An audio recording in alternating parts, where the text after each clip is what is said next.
Hi everybody, I hope you're having a great day. In this video, I'm going to be covering Beetlejuice. He made his very first appearance in the self-titled movie Beetlejuice that was released in March of 1988.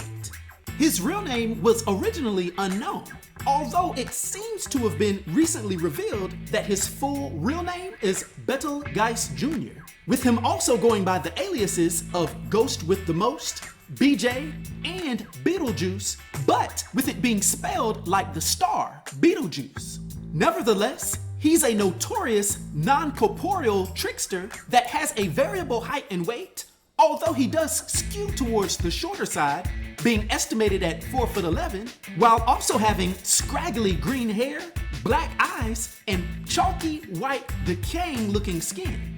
Yeah, he's pretty rough to look at.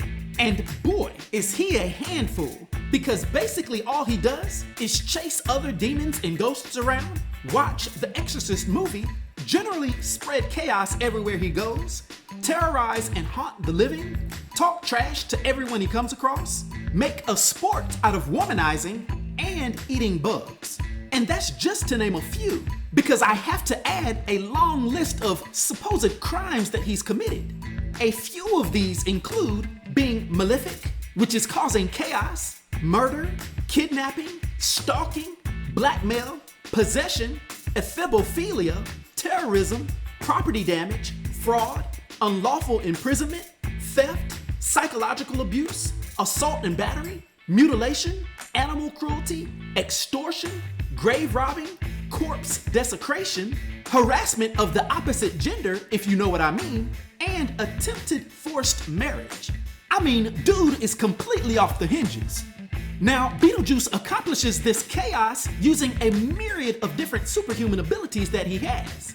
The ones we've noted so far is his moderate to low-level vast reality warping abilities, teleportation, possession, size alteration, as I noted earlier, shape-shifting, mind reading and telepathy, telekinesis, voice mimicry, levitation, invulnerability, being able to take anything because he's undead, along with superhuman agility and reflexes, naturally immortality, life force absorption, somewhat of a genius level intellect, which he uses to have exceptional cunning.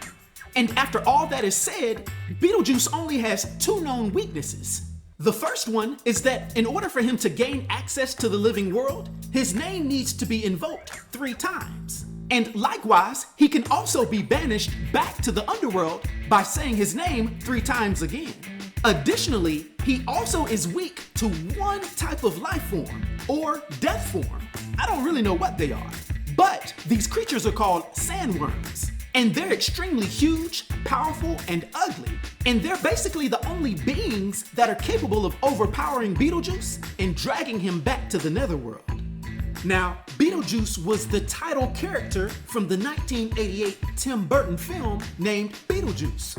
And he's an iconic figure in the realms of both horror and comedy. As I alluded to earlier, his name itself is a topic of confusion and debate among fans, with the film implying the spelling Betelgeuse, Betelgeuse, as a reference to the star, while the animated series that followed seemed to cement the fact that it was spelled Beetlejuice, Beetlejuice. But that is just because of the pronunciation, and this shift has fueled ongoing discussions regarding the correct spelling. In fact, in the film, Beetlejuice is unable to say or write his own name, which adds to the complexity surrounding his true identity. But to go a level deeper, it's in the cartoon adaptation that his real name is revealed as Betelgeuse Jr. Yet, regardless of the name's spelling, one thing is clear. Beetlejuice is a morally questionable, yet strangely likable character who thrives on chaos and mischief. Ultimately, Beetlejuice is a quote-unquote bio-exorcist, a self-proclaimed ghost for hire whose job is to scare the living out of their homes. His manipulative and chaotic nature is demonstrated early on in the film when he preys on the Maitland couple, Adam and Barbara, who have recently died and find themselves stuck haunting their former home. Beetlejuice's twisted charm and humor provide a darkly comedic take on what might otherwise be a more terrifying figure. His unpredictable personality and willingness to sow havoc wherever he goes makes him the life of the party, albeit in a particularly demented way. Juice's sense of humor is crass, and his behavior crosses the line onto outright offensive territory more than once. He harasses Barbara repeatedly, crossing boundaries in ways that are both creepy and uncomfortable. Despite this, he has a peculiar fondness for Lydia, the teenage daughter of the family now residing in the Maitland home. And though this fondness often appears demented, it ultimately serves his desire to escape the afterlife by manipulating Lydia into marrying him, a plan that showcases Beetlejuice's ability to use anyone to achieve his goals. His affection for her is not based on genuine care, but on a self-serving need to escape his exile and return to the mortal realm. Now, so far as his backstory, Beetlejuice's origins are dark and twisted. He was born in France during the 1300s under the alias Betelgeuse Jr.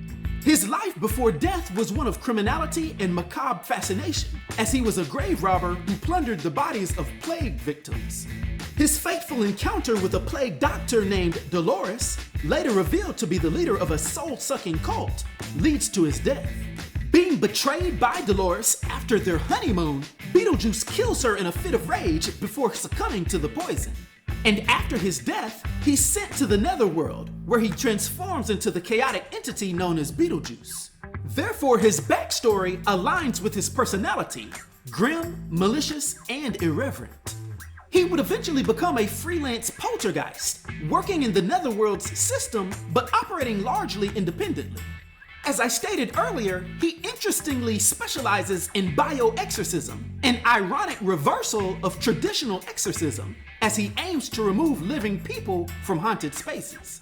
His previous association with Juno, a caseworker in the Netherworld, hints at a past where Beetlejuice was more structured in his work, but his chaotic tendencies eventually led to a more freewheeling and disruptive career. He actually lives in a miniature version of Winter River, buried in a model town's graveyard, only able to surface when summoned by the living through the act of speaking his name 3 times. Throughout his films, Beetlejuice's behavior is erratic and impulsive. He's foul-mouthed, crude, and obnoxious. His antics make him seem like the ultimate party crasher, entertaining to some, but infuriating to others. Although his primary goal is to wreak havoc on the living, Beetlejuice does not necessarily discriminate between friend or foe. He was just as likely to torment the Maitlands, who have hired him, as he is to attack their living antagonists. In fact, the original film makes it clear that Beetlejuice is not a hero, period. He's a trickster and a force of chaos, with little regard for who gets hurt in the process. Now, I will say that Beetlejuice's darker, more malicious tendencies are somewhat tempered in the animated series that followed the original movie. There, he would take on a more comical role, though his mischievousness and troublesome nature remain intact. The cartoon version of Beetlejuice is less openly threatening, but retains the chaotic energy that defines the character. So one thing is sure, overall, Beetlejuice is an archetypal trickster figure, reveling in disorder and manipulation. His brash and uncouth personality, paired with his penchant for causing chaos, makes him a unique and memorable character. And despite his morally objectionable actions and questionable motivations, Beetlejuice's bizarre charm and unpredictable nature makes him a compelling and iconic figure in popular culture. And it's actually this irreverence, chaotic energy, and dark humor that have ensured his lasting legacy as one of the most famous supernatural tricksters on screen. Now, for his powers and abilities, and his influence on the Beetlejuice franchise, as well as pop culture in general, for my 1 to 10 rating, I'll give Beetlejuice a rating of 10, which is a legendary rating. I hope everyone enjoyed this video. I'll talk to you next time. Be sure to like, subscribe, and join the new Sage.